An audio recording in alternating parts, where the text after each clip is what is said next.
નમસ્કાર મિત્રો, Siddhivinayak carrier point CSC સેન્ટરમાં આપનું સ્વાગત છે. હું છું સંજય ઠાકોર અને આજે આપણે વાત કરીશું ભારત સરકારની વિવિધ મહત્વની સામાજિક સુરક્ષા યોજનાઓ વિશે, જેમ કે પ્રધાનમંત્રી જીવન જ્યોતિ યોજના, પ્રધાનમંત્રી જીવન સુરક્ષા યોજના અને એપીવાય અટલ પેન્શન યોજના.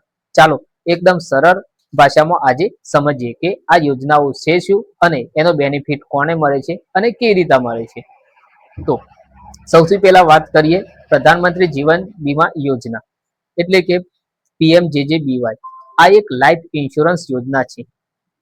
આ યોજનામાં સામાન્ય રીતે 18 થી 50 વર્ષના વ્યક્તિઓને લાભ મળે છે અને તેનું પ્રીમિયમ વાર્ષિક ₹436 આવે છે. અને જો આ યોજનાની શરતો મુજબ વીમાધારકનું મૃત્યુ થાય છે તો ₹2 લાખ સુધી નોમિનીને મળે છે, જે વીમા રકમ તરીકે હોય છે. હવે ધ્યાનથી સમજો, આ કોઈ બચત યોજના નથી. એટલે કે વર્ષો સુધી તમે ₹436 ભરશો એટલે અંતે તમને પૈસા પાછા મળશે એવું નથી, પરંતુ નોમિનીને ઇન્સ્યોરન્સ કવર મળે છે. સરળ ભાષામાં કહીએ તો ₹436 એક વર્ષનું વાર્ષિક વીમા કવર છે. અને આ યોજના માટે બેંક અથવા પોસ્ટ ઓફિસમાં ખાતામાંથી પ્રીમિયમ ઓટો ડેબિટ થઈ શકે છે. એટલે પરિવારના કમાઉ સભ્ય માટે આવી યોજના વિશે જાણકારી રાખવી ખૂબ જરૂરી છે. હવે વાત કરીએ પ્રધાનમંત્રી વીમા સુરક્ષા યોજના એટલે કે પીએમએસબીવાય. ખાસ કરીને આ આકસ્મિક મૃત્યુ અને નિર્ધારિત કાયમી વિકલાંગતા સામે વીમા કવર આપે છે. આ યોજનામાં સામાન્ય રીતે 18 થી 70 વર્ષની ઉંમરના લોકો જોડાઈ શકે છે અને આનું વાર્ષિક પ્રીમિયમ માત્ર ₹20 છે. હા મિત્રો, માત્ર ₹20. આકસ્મિક મૃત્યુ અથવા સંપૂર્ણપણે કાયમી વિકલાંગતાની નિર્ધારિત પરિસ્થિતિમાં ₹2 લાખ સુધીનું કવર મળી શકે છે અને કેટલીક નિર્ધારિત આંશિક કાયમી વિકલાંગતાની પરિસ્થિતિમાં ₹1 લાખ સુધીનું કવર હોઈ શકે છે. પરંતુ અહીં એક ખાસ વાત યાદ રાખવી કે પીએમએસબીવાય સામાન્ય જીવન વીમો નથી અને અકસ્માત સંબંધી કવર છે. એટલે પીએમજેજેબીવાય અને પીએમએસબીવાય બંને એક જ વસ્તુ નથી. પીએમજેજેબીવાય એ ઇન્સ્યોરન્સ લાઈફ ઇન્સ્યોરન્સ છે અને પીએમએસબીવાય એક્સિડન્ટ ઇન્સ્યોરન્સ છે. હવે વાત કરીએ એપીવાય અટલ પેન્શન યોજના. આ વીમા યોજના નથી, આ એક પેન્શન પ્લાન છે. જે લોકો લાંબા ગાળે વૃદ્ધાવસ્થા માટે નિયમિત પેન્શનની વ્યવસ્થા કરવા માંગે છે તેમના માટે આ યોજના મહત્વની બની શકે છે.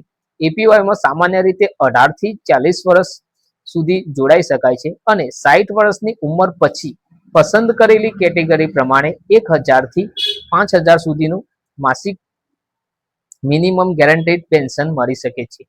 પેન્શન કેટલું પસંદ કરો છો અને તમે કેટલી ઉંમરે એપીવાયમાં જોડાઓ છો તેના આધારે તમારું યોગદાન નક્કી થાય છે. સામાન્ય રીતે 18 વર્ષે તમે જો જોઈન કરો છો તો ₹42 પ્રીમિયમ આવે છે. એક સરળ વાત યાદ રાખો, જેટલી નાની ઉંમરે એપીવાયમાં જોડાશો સામાન્ય રીતે એટલું જ ઓછું નિયમિત યોગદાન રાખીને પસંદ કરેલી પેન્શન પ્લાન આગળ વધારી શકાય છે.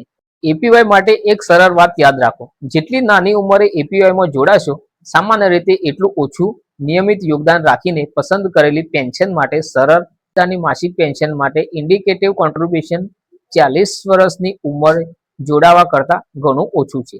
પરંતુ એપીવાયના નિયમો અને તમારી પાત્રતા તપાસવી જરૂરી છે. જાણીએ. હવે મિત્રો, ત્રણેય યોજનાઓને માત્ર 3 લાઈનમાં યાદ રાખો કે પીએમજેજેબીવાય એ મૃત્યુ વીમા કવર છે, પીએમએસબીવાય એ આકસ્મિક સુરક્ષા છે અને એપીવાય એ 60 વર્ષની ઉંમર પછી પેન્શન યોજના છે. હા મિત્રો, કોઈ પણ યોજનાનો લાભ લેતા પહેલા તેની હાલની પાત્રતા, નિયમો, પ્રીમિયમ અને બેંક પોસ્ટ ઓફિસની પ્રક્રિયા ચોક્કસ સમજજો. મિત્રો, આપણે ઘણી વખત મોબાઈલ રિચાર્જ, ચા નાસ્તા કે બીજી નાની વસ્તુ પાછળ પૈસા ખર્ચી નાખીએ છીએ, પરંતુ પરિવારની સુરક્ષા માટે યોજનાઓ વિશે વિચારવાનું ભૂલી જઈએ છીએ.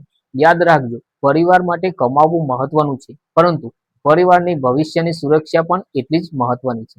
આવી યોજનાઓ વિશે માહિતી રાખો અને યોગ્ય હોય તો સમયસર તેનો લાભ લો. જો મિત્રો તમને પીએમજેજેબીવાય, પીએમએસબીવાય અને એપીવાય વિશેની માહિતી ઉપયોગી લાગી હોય તો આ વિડીયો તમારા પરિવારના સભ્યો અને મિત્રો સાથે જરૂર શેર કરજો, કારણ કે કદાચ તમારા એક શેરથી કોઈ પરિવારને મહત્વપૂર્ણ સરકારી યોજનાઓ વિશેની માહિતી મળી શકે.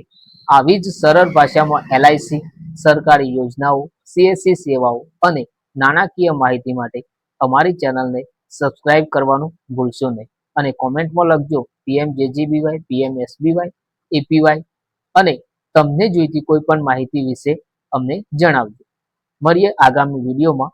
ત્યાં સુધી જય માતાજી, જય હિન્દ.